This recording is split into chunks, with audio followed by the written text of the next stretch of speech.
life-saving substance. And did you know that we can only get blood from people who donate it? We can't actually make it in the lab.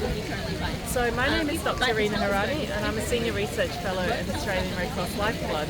And I'm here to talk to you today about blood donation and about blood groups. Have you ever donated blood? No, because I have always been underweight, so no. Oh, okay. But if you did donate blood, what happens is that we would take 470 mils of your blood and we would make it into what we call red blood cells, which is this product here. So the red blood cell packs that you can see here, they have matchings based on blood groups. So do you know what your blood group is? I think it's O positive. Excellent. So do you know how many people in the world, in Australia, have your blood group? So we've actually already done. So do you know what a blood group is? Yeah, I do remember learning about it. Yeah. So just to show you what a blood group looks like, basically I'm depicting the red blood cells as delicious donuts here. So what blood groups are they're proteins and sugars on the surface of your red blood cells. So if we start at the top here, with group A, basically you've got chocolate icing, and that's what we're representing group A as. With group B, it's being represented with strawberry icing. With group AB, it's represented with both chocolate and strawberry. And then the group O, they don't have any icing on it whatsoever.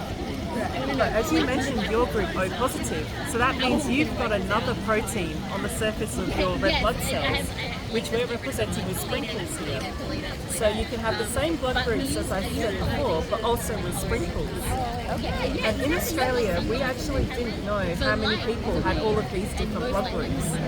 So I did a study 3 years ago to try and understand what was happening in the community. And what we found was that people with the sprinkles, the number of people has increased with by 5%.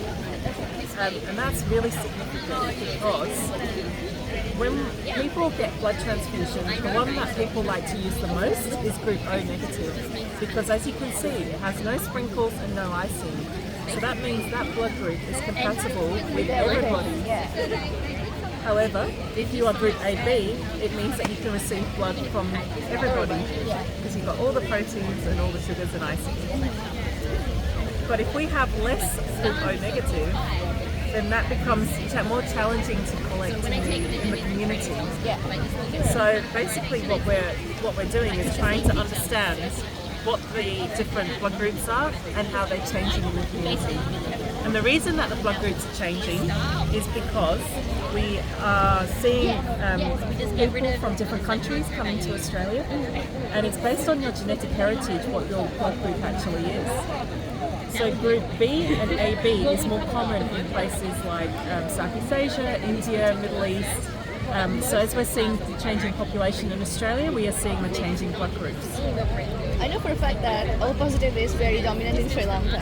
Yes. Yeah. So group A and O are quite common in Sri Lanka and India, but B and AB is also becoming quite prevalent as well. But particularly the positive blood groups.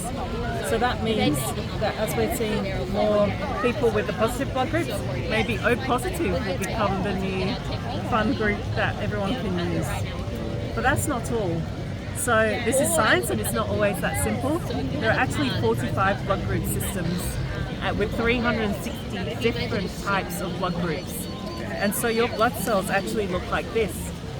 And there are some groups that we can only get from certain people and from certain backgrounds.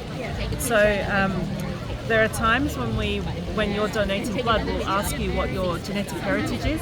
The reason that we're doing that is so that we can see who's like the extra testing that we might need to do so that we can match people better to rarer blood groups.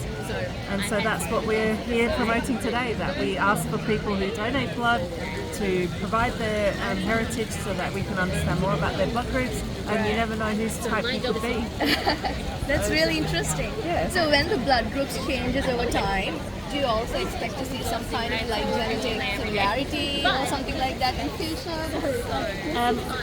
Potentially that could happen, but as you can see, there's still a nice distribution of different blood groups, so it will take a long time, I think, for that to happen. Yeah, for that to happen, yeah. Yeah, exactly.